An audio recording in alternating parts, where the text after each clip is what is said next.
फिक्र करता है क्यों, फिक्र से होता है क्या, फिक्र करता है क्यों, फिक्र से होता है क्या, कर ले खुद पर भरोसा, देख फिर होता है क्या। जय हिंद दोस्तों, मैं हूं आपका दोस्त बलवान। स्वागत करता हूं आपका आपके अपने YouTube चैनल लक्ष्य एकेडमी आष्टा में। दोस्तों, आज हम पढ़ने जा रहे हैं मध्यकालीन इतिहास में तुर्कों का भारत पर आक्रमण। इससे पहले वाले वीडियो में हमने अरबों का भारत पर आक्रमण देखा। आज हम देखेंगे भारत पर तुर्कों का आक्रमण। तो देखिएगा दोस्तों, अगर हम बात करें कि भारत पर तुर्कों ने आक्रमण क्यों किया, या तुर्क लोग कहाँ के निवासी थे, या तुर्क कौन थे, इसको बड़ी ही बारीकी से समझेंगे। तो देखिएगा दोस्तों, अगर हम बात करें कि तुर्क जो थे वो चीन के उत्तर पश्चिम वाले क्षेत्र में निवास करने वाली एक जाति थी, जिसे हम असभ्य जाति और बर्बर जाति के रूप में भी जानते हैं। तुर्क जो थे वो बिल्कुल ही असभ्य और बिल्कुल बर्बर जाति के लोग थे, जो चीन के उत्तर पश्चिम वाले स्थान पर निवासरत थे। तो देखिए दोस्तों, इनका आक्रमण करने का मुख्य उद्देश्य क्या था, या ये भारत में आक्रमण क्यों करते थे, या इन्होंने भारत में आक्रमण करने से क्या पाया, इसको हम आज समझेंगे। देखिए दोस्तों, अगर बात करें कि इनका मुख्य उद्देश्य जो था वो मुस्लिम साम्राज्य की स्थापना करना था, और मुस्लिम साम्राज्य की स्थापना कहां करना था, तो भारत में करना था। तो देखिए दोस्तों, इनका मुख्य उद्देश्य मुस्लिम साम्राज्य की स्थापना करना था। अच्छा, अगर बात करें कि तुर्क संप्रदाय या तुर्क वंश के लोगों ने किस वंश की स्थापना की थी, तो उनका वंश था गजनवी, गजनी, या उसी को हम कहते थे यामनी वंश। तो यामनी वंश या गजनी वंश की स्थापना जो होती है वो होती है 932 ईस्वी में, और इस वंश की स्थापना करने वाला अगर कोई शासक था तो वो था दोस्तों अलप्तगिन। अलप्तगिन नामक एक तुर्क सरदार ने गजनी साम्राज्य की स्थापना की थी 932 ईस्वी में, जो तुर्कों का प्रथम सरदार था। इसके बाद जो राज सिंहासन पर बैठा उस व्यक्ति का नाम था प्रीतिगिन। प्रीतिगिन का शासनकाल दोस्तों 972 से लेके 977 ईस्वी तक चलता है। तो देखिएगा दोस्तों, 972 से लेके 977 तक जो दूसरा राजा बैठता है उसका नाम था प्रीतिगिन। प्रीतिगिन के समय ही भारत में सबसे पहले तुर्कों ने आक्रमण किया। तो देखिएगा दोस्तों, प्रीतिगिन के समय ही सर्वप्रथम भारत पर आक्रमण होता है, और किनकी ओर से होता है, तो वो होता है तुर्कों की ओर से होता है। तो देखिए दोस्तों, अगर हम बात करें कि इनका जो आक्रमण है वो कहां होता है, तो सर्वप्रथम होता है पंजाब में, और उस समय पंजाब में शाही वंश के एक राजा थे जिनका नाम था राजा जयपाल। तो देखिए दोस्तों, इनका प्रथम आक्रमण भारत में हो चुका है, लेकिन इस व्यक्ति के आक्रमण के पश्चात अलप्तगिन नामक जो व्यक्ति प्रथम था जिसने तुर्कों की तरफ से गजनी साम्राज्य की स्थापना की थी, उसी व्यक्ति का गुलाम और उसी का दामाद, उसी व्यक्ति का गुलाम और उसी का दामाद एक व्यक्ति था जिसका नाम था सुबुक्तगिन। सुबुक्तगिन दोस्तों शासक बनता है या शासन या राजगद्दी पर बैठता है 977 ईस्वी में। इसी सुबुक्तगिन का पुत्र महमूद गजनी, जिसका जन्म 971 ईस्वी में हुआ था, यही महमूद गजनी भारत पर तुर्कों की तरफ से सबसे बड़ा आक्रमण करता है दोस्तों। तो देखिएगा, अगर हम बात करें कि इस व्यक्ति का जन्म 971 ईस्वी में हो चुका था, ये जब इसके पिताजी तुर्कों के सरदार थे, या इसके पिताजी गजनी संप्रदाय के राजा थे, उस समय यहां खुरासान का शासक था। एक स्थान है जिसका नाम है खुरासान, वहां का सरदार था। इसके पिताजी की मृत्यु के पश्चात मात्र 27 वर्ष की अवस्था में 998 ईस्वी में गजनी का शासक बना महमूद गजनी, और यह वंश इसी व्यक्ति के नाम से सबसे ज्यादा प्रसिद्ध है। तो देखिएगा दोस्तों, हम बात करें कि महमूद गजनी जब सिंहासन पर बैठा था, उसी समय एक बगदाद का खलीफा होता है। एक स्थान है जिसका नाम है बगदाद। यहां का एक व्यक्ति होता है जिसका नाम है खलीफा या बगदाद का खलीफा अल आदिल। इस व्यक्ति ने महमूद गजनी को यामीन उल दौला या यामीन उल मिल्लाह की उपाधि दी थी। तो देखिएगा दोस्तों, यामीन उद दौला का अर्थ होता है मुसलमानों का संरक्षक या मुसलमानों का दाहिना हाथ। तो देखिएगा दोस्तों, मुस्लिमों का सबसे बड़ा उस समय का जो नाम या मुस्लिमों के राजा का सबसे बड़ा नाम अगर कुछ था या कोई था तो उस व्यक्ति का नाम था महमूद गजनी। देखिए दोस्तों, महमूद गजनी जब 998 ईस्वी में सिंहासन पर बैठता है, इससे पहले किसी भी व्यक्ति ने इतिहास में सुल्तान की उपाधि धारण नहीं की थी। सुल्तान की उपाधि धारण करने वाला इतिहास का प्रथम शासक अगर कोई है तो वो व्यक्ति था महमूद गजनी, जिसने प्रथम बार या प्रथम शासक जिसने सुल्तान की उपाधि धारण की थी। तो देखिएगा दोस्तों, इस व्यक्ति ने भारत की तरफ रुख किया क्योंकि भारत बहुत ही समृद्धशाली देश था और इसका वंश गजनी अफगानिस्तान में पड़ता है और वहां रेतों के अलावा कुछ मिलता नहीं था। तो देखिएगा दोस्तों, महमूद गजनी जो है, इस व्यक्ति ने किधर का रुख किया? भारत का। और भारत पर क्या किया? आक्रमण। आक्रमण क्यों करता था? क्योंकि इस व्यक्ति का मुख्य उद्देश्य था दोस्तों धन दौलत लूटना। धन दौलत लूट कर ये क्या करेगा? तो धन दौलत लूट कर दोस्तों गजनी में या मध्य एशिया में अपने सबसे विशालकाय और मजबूत साम्राज्य की स्थापना के लिए भारत पर आक्रमण करता है और भारत में धन दौलत लूटता है। तो देखिएगा दोस्तों, हम बात करते हैं महमूद गजनी की। और महमूद गजनी ने भारत पर कुल 17 बार आक्रमण किया। भारत पर कुल 17 बार आक्रमण किया और इन आक्रमणों की घटनाएं या इनका विवरण किस प्रकार से होता है हम समझते हैं दोस्तों। देखिएगा, महमूद गजनी का जो प्रथम आक्रमण होता है वो आक्रमण होता है 1000 ईस्वी में।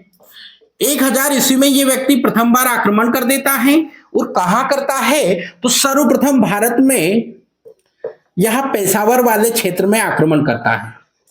पेशावर में आक्रमण करके क्या करेगा? 1000 ईस्वी में पेशावर में आक्रमण किया और आक्रमण कर कर यहां पर कब्जा कर लिया और इस कब्जे के पश्चात ये व्यक्ति वापस गजनी चला जाता है। इस व्यक्ति को यह पता चल गया था कि भारत के जो शासक हैं, भारत के जो राजा है वो कमजोर हैं, इसलिए मैं और भी यहां पर आक्रमण कर सकता हूं। तो देखिएगा दोस्तों, महमूद गजनी का प्रथम आक्रमण 1000 ईस्वी में हुआ था और कहां हुआ था? तो भारत के पेशावर वाले एरिया में हुआ था और वहां पर यह व्यक्ति कब्जा कर चुका था। तो देखिएगा दोस्तों, इस व्यक्ति का दूसरा आक्रमण, जो दूसरा आक्रमण होता है वो होता है 1001 ईस्वी में। 1001 ईस्वी में महमूद गजनी का दूसरा आक्रमण जो होगा वो शाही राजा जो कहां पर बैठे थे?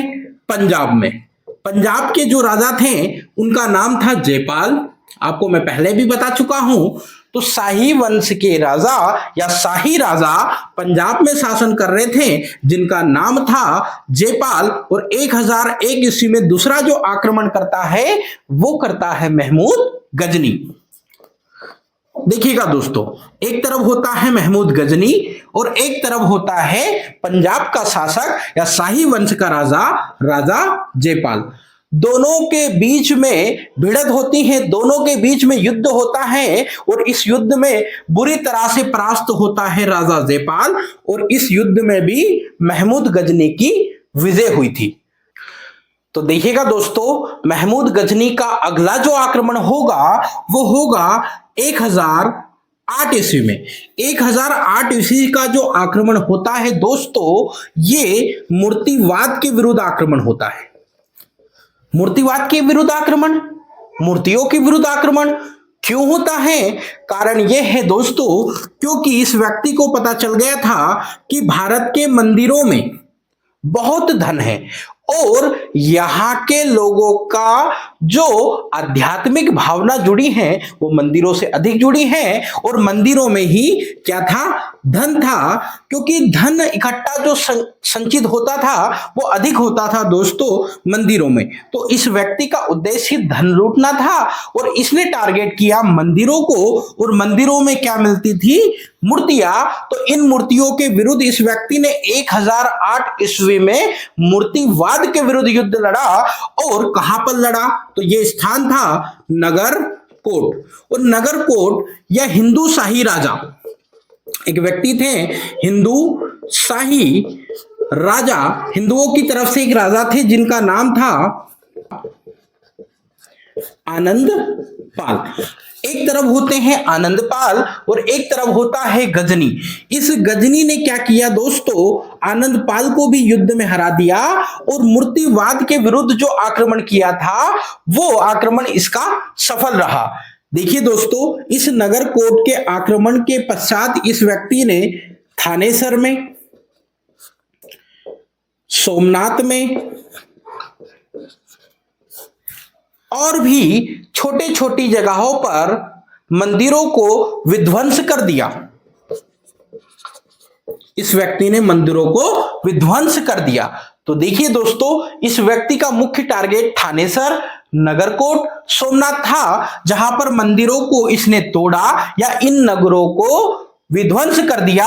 इस समय ये नगरों को विध्वंस करता है, लेकिन इसके पश्चात ये सबसे बड़ा आक्रमण करता है 1025 ईस्वी में। तो देखिए दोस्तों, 1025 ईस्वी में जो गजनी का आक्रमण होता है वो होता है सोमनाथ मंदिर पर, सोमनाथ मंदिर पर। और सोमनाथ मंदिर दोस्तों पड़ता है गुजरात में। गुजरात में सोमनाथ मंदिर जो है भारत के 12 ज्योतिर्लिंगों में से प्रथम नंबर का ज्योतिर्लिंग। उस मंदिर पर यह मुस्लिम व्यक्ति आक्रमण करता है, और कब करेगा, तो 1025 ईस्वी में करेगा। देखिए दोस्तों, अगर हम बात करें कि सोमनाथ मंदिर को बनाने वाले व्यक्ति थे तो उनका नाम था चंद्रदेव। इस मंदिर की कहानी यह है कि मध्यकालीन इतिहास के अंतर्गत मुस्लिम शासकों ने सोमनाथ मंदिर को 17 बार विध्वंस किया। तो देखिए दोस्तों, सोमनाथ मंदिर पर आक्रमण करता है गजनी 1025 ईस्वी में, और इसी व्यक्ति ने या इसी महमूद गजनी ने मात्र 5000 सेना के साथ, 5000 सेना के साथ में लगभग 50,000 पुजारियों को नंगी तलवार से जिंदा काट दिया। तो देखिएगा दोस्तों, इतना क्रूर शासक था महमूद गजनी, जिसने 5000 सेना के साथ 50,000 पुजारियों को 50,000 पुजारियों को जिंदा काट दिया। भारत पर इस व्यक्ति के द्वारा 17 आक्रमण किए, लेकिन सबसे बड़ा जो आक्रमण था वो सोमनाथ मंदिर के ऊपर था। और देखिए दोस्तों, इस आक्रमण के पश्चात भारत के राजाओं के में इस व्यक्ति के प्रति अत्यधिक क्रोध था। तो देखिए दोस्तों, यहां पर मंदिरों में इसने लूटपाट की, सोमनाथ मंदिर को विध्वंस कर दिया, और इस मंदिर को विध्वंस करने के पश्चात यहां से इसको 20 लाख दिनार हाथ लगी। कहने का मतलब यह है कि उस समय सोने के सिक्के को दिनार कहा जाता था, और 20 लाख सोने के सिक्के इस व्यक्ति को मिले सोमनाथ मंदिर से। तो देखिए दोस्तों, यह इसका भारत पर सबसे बड़ा आक्रमण था, जिसमें इसने अत्यधिक सोना और 20 लाख दिनार अपने साथ लेकर गजनी जा रहा था। इसी व्यक्ति के विरुद्ध जब गजनी जा रहा था, तो गजनी जाते वक्त महमूद के ऊपर जाट संप्रदाय ने, एक जाट संप्रदाय है जो हरियाणा वाले क्षेत्र में पड़ता है। जाट संप्रदाय भारत का बहुत ही वीर संप्रदाय है। इस जाट संप्रदाय ने महमूद गजनी, जो गजनी जा रहा था, इस व्यक्ति के ऊपर आक्रमण किया, और इस व्यक्ति पर आक्रमण करके इससे कुछ सोना या कुछ धन लूट लिया। तो देखिए दोस्तों, ये गजनी था जिसने भारत को 17 बार लूटा, लेकिन एक तरफ भारत के जाट थे जिन्होंने इस व्यक्ति को लूटा। किसको लूटा था दोस्तों? महमूद गजनी को। तो याद रहेगा आपको कि ये व्यक्ति भारत को जरूर 17 बार लूटा, लेकिन जाटों ने इसको लूट लिया था। तो देखिए, कुछ संपत्ति या कुछ धन इस व्यक्ति से लूटा, लेकिन गजनी ने उस समय हार नहीं मानी। ये फिर आता है 1027 ईस्वी में। 1027 ईस्वी में इसका जाटों के विरुद्ध फिर आक्रमण होता है, और इस आक्रमण में यह व्यक्ति वापस अपना लूटा हुआ धन ले जाने का प्रयास करता है, और यही इसका भारत में अंतिम आक्रमण होता है। तो देखिएगा दोस्तों, इस प्रकार से इस व्यक्ति ने पूरे भारत में तहलका मचाया या पूरे भारत में लूटपाट प्रारंभ की। इतने भयंकर या इतना भयंकर शासक था महमूद गजनी। यहां इसका अंतिम आक्रमण था। देखिए दोस्तों, महमूद गजनी जो हैं, इस महमूद गजनी की अगर हम मृत्यु की बात करें तो इस व्यक्ति की मृत्यु हो चुकी थी 1030 ईस्वी में। लेकिन इस व्यक्ति के साथ में या तुर्कों की तरफ से कुछ लेखक भारत में आ चुके थे। उस व्यक्ति का नाम या कौन कौन से लेखक थे? तो पहले थे फिरदौसी। फिरदौसी वह व्यक्ति है जिस व्यक्ति को कहा जाता है कि इस व्यक्ति ने फारसी भाषा की स्थापना की है।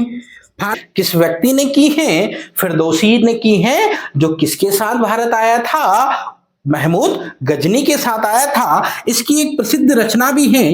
इस व्यक्ति ने एक रचना लिखी थी जिसको हम कहते हैं शाहनामा। शाहनामा नामक ग्रंथ अगर किसी व्यक्ति ने लिखा तो वो किसने लिखा था? फिरदौसी ने लिखा था। देखिए दोस्तों, इसी गजनी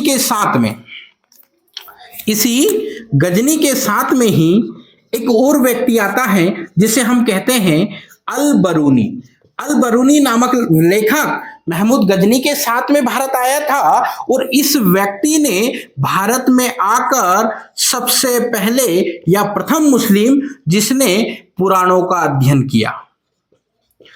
क्या किया था दोस्तों? पुराणों का अध्ययन किया था। किस व्यक्ति ने किया था? अल बरूनी ने किया था, जो किसके साथ भारत आया था? महमूद गजनी के साथ भारत आया था। इस व्यक्ति की एक प्रसिद्ध रचना है जिसे हम कहते हैं तहकीक-ए-हिंद या किताब उल हिंद। इस व्यक्ति ने एक पुस्तक लिखी थी जिसे हम कहते हैं किताब उल हिंद। किताब उल हिंद या तहकीक-ए-हिंद अगर लिखने वाला कोई व्यक्ति था तो वो था अल बरूनी, जो तुर्कों के साथ या महमूद गजनी के साथ भारत में आ चुका था, जिस व्यक्ति ने भारत के विवरण को अपनी किताब उल हिंद में लिखा था। तो देखिए दोस्तों, ये दो लेखक बहुत ही प्रसिद्ध हुए। एक ने शहनामा लिखा, एक ने तहकीक-ए-हिंद या किताब उल हिंद लिखा। दोनों की भाषा जो थी वो फारसी थी, और फारसी भाषा के लेखक या फारसी भाषा के संस्थापक अगर कोई व्यक्ति थे तो वो थे फिरदौसी। तो देखिएगा दोस्तों, आज हमने भारत पर तुर्कों के आक्रमण को बड़े ही विस्तार पूर्वक पढ़ा है, और तुर्कों की तरफ से भारत में 17 बार आक्रमण महमूद गजनवी ने किया या महमूद गजनी ने किया। इस व्यक्ति का मुख्य उद्देश्य धन दौलत लूटना था, जो ये काफी हद तक कामयाब भी रहा।